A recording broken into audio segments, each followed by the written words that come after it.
الحمدللہ وکفا والصلاۃ والسلام علی سید الانبیاء اما بعد۔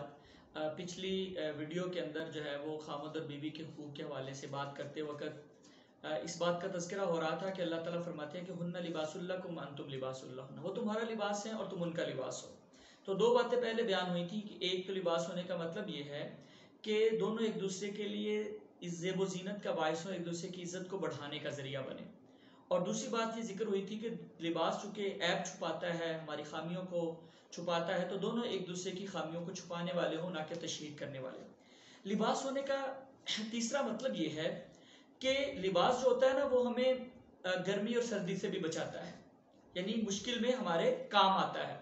اگر سردی ہے تو سردی کی مشکل سے بچانے کا ذریعہ بنتا ہے۔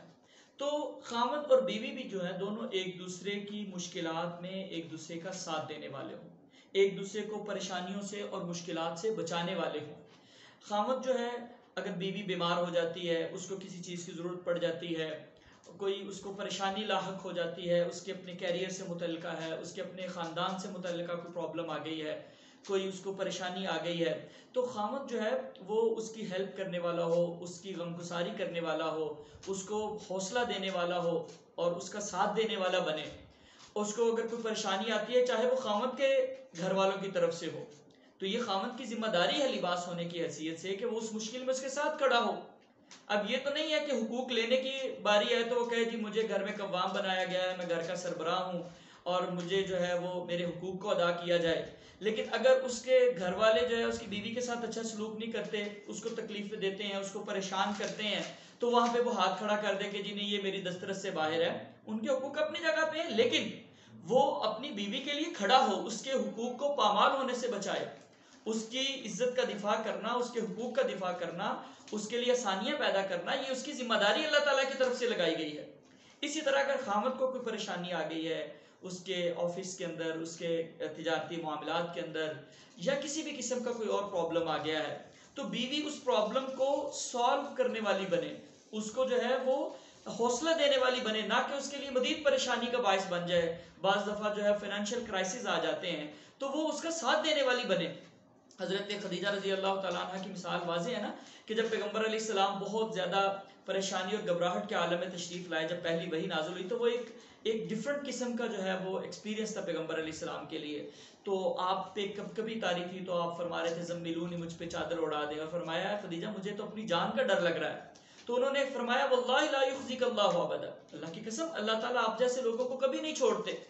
کبھی ان کو کوئی مشکل نہیں آتی۔ اس کی وجہ یہ ہے کہ انک لتصل الرحم، آپ تو رشتہ داریوں کو ملاتے ہیں، تحمل الکلہ، لوگوں کو بوجھ اٹھاتے ہیں، تکرم الضیف، آپ جو ہے وہ مہمان نوازی کرنے والے ہیں۔ تو حوصلہ دیا حضرت محمد صلی اللہ علیہ وسلم کو ان کی زوجہ محترمہ نے۔ تو دونوں جو ہے وہ ایک دوسرے کی پریشانیوں میں ان کے ساتھ کھڑے ہونے والے، خاص طور پہ جو دین کے معاملے میں آئے۔ بعض دفعہ ایسے ہوتا ہے کہ بیوی جو ہے وہ پردہ کرنا شروع کر دیتی ہے یا کوئی دین کا اور معاملہ شروع کرتی ہے تو اس کو لوگ باتیں کرنا شروع کر دیتے ہیں، خاندان کی طرف سے پریشر آنا شروع ہو جاتا ہے، لوگ لو جی اب ہم سے بھی پردہ کیا جائے گا، یہ ایک نیا کام شروع ہو گیا ہے، اب مہمانوں کو کون پوچھے گا۔ تو خاوند کی ذمہ داری ہے کہ اس نیکی کے کام میں اس کے ساتھ کھڑا ہو۔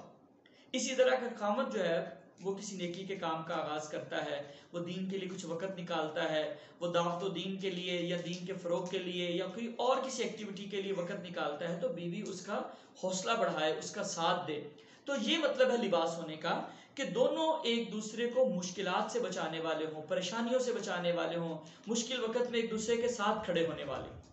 اور ایک چوتھی بات لباس ہونے کے حوالے سے یہ ہے، آپ دیکھتے ہیں کہ ہمارے سب سے زیادہ قریب ہمارا لباس ہوتا ہے، یعنی ہمارے درمیان اور ہمارے لباس کے درمیان کوئی تیسری چیز جو ہے، یعنی ہمارے درمیان اور ہمارے لباس کے درمیان کوئی تیسری چیز جو ہے وہ رکاوٹ نہیں بنتی، کوئی تیسری چیز حائل نہیں ہوتی۔ تو خاوند اور بیوی کے رشتے میں بھی کوئی تیسرا بندہ حائل نہیں ہونا چاہیے، وہ چاہے ان کے والدین ہی کیوں نہ ہو۔ والدین کا مقام اپنی جگہ پہ ہے، ان کا مرتبہ بہت زیادہ ہے، ان کے حقوق ادا کرنے چاہیے، ان کی ڈیو رسپیکٹ ان کو ملنی چاہیے۔ بہن بھائی جو ہیں ان کا مقام اور ان کے حقوق ان کو مکمل طور پہ دینے چاہیے، لیکن اس رشتے میں ان کو جو ہے حائل ہونے کی اجازت نہیں ہونی چاہیے۔ ہمارے پاس بہت سارے لوگ آتے ہیں اپنے معاملات لے کے، مشورے کے لیے، فتاوی جات کے لیے، تو اکثر جو خاوند اور بیوی کے درمیان ڈیڈ لاک پیدا ہوا ہوتا ہے، جھگڑے کی کیفیت ہوتی ہے، بات طلاقوں تک پہنچتی ہے، تو موسٹلی ایسا ہوتا ہے کہ خامد اور بیوی جو ہے وہ ایک دوسرے کے ساتھ انڈرسٹینڈنگ کے لیے ایک دوسرے کو برداشت کرنے کے لیے تیار ہوتے ہیں، لیکن خاندان میں سے کسی نہ کسی کی انا درمیان میں حائل ہوئی ہوتی ہے، کبھی لڑکے کے والدین کی، کبھی لڑکی کے والدین کی، اور ان کے آپس کے جو جھگڑے ہیں کہ ہم گئے تھے انہوں نے ہمارے ساتھ اچھا سلوک نہیں کیا تھا، اس کا تو موڈ ہی ٹھیک نہیں ہوتا، وہ ہمارے ساتھ اچھے طریقے سے پیش نہیں آتے، اس کی وجہ سے خامد اور بیوی کے آپس میں جھگڑے کریٹ ہو رہے ہوتے ہیں۔ تو ان دونوں کے درمیان کوئی تیسرا حائل نہیں ہونا چاہیے۔ آپ کوشش کریں کہ آپ اپنے پرابلمز کو خود سارٹ آؤٹ کریں۔ آپ کو سب سے زیادہ اپنی بیوی کا پتا ہے کہ اس کا مزاج کیسا ہے، اس کی نفسیات کیا ہے، کون سی چیز اس کو اچھی لگتی ہے، کون سی چیز اس کو بری لگتی ہے۔ اگر وہ کسی ایسی چیز پہ جو ہے وہ ضد کر رہی ہے، کسی ایسے کام پہ چل رہی ہے جو ٹھیک نہیں ہے، تو اس کو کیسے بہتر بنایا جا سکتا ہے، کیونکہ آپ سب سے زیادہ اس کے قریب ہیں، آپ اس کے ساتھ سب سے زیادہ وقت گزارتے ہیں۔ آپ کیوں اپنے والدین یا اپنے بہن بھائی یا لوگوں کی انسٹرکشنز کو فالو کرتے ہیں کہ کیسے اپنی بیوی کو تم نے سیدھا کرنا ہے؟ اور بیوی اپنے خاوند کو سب سے زیادہ سمجھنے والی ہے، اس کے مزاج کو سمجھنے والی ہے، اس کی نفسیات کو سمجھنے والی ہے، اور اس کو ایسا ہونا چاہیے کہ دونوں ایک دوسرے کے مزاج اور معاملات کو سب سے زیادہ سمجھنے والے ہوں، ایک دوسرے کو سب سے زیادہ ٹائم دینے والے ہوں۔ تو بیوی کو یہ نہیں ہے کہ اپنے خاندان سے،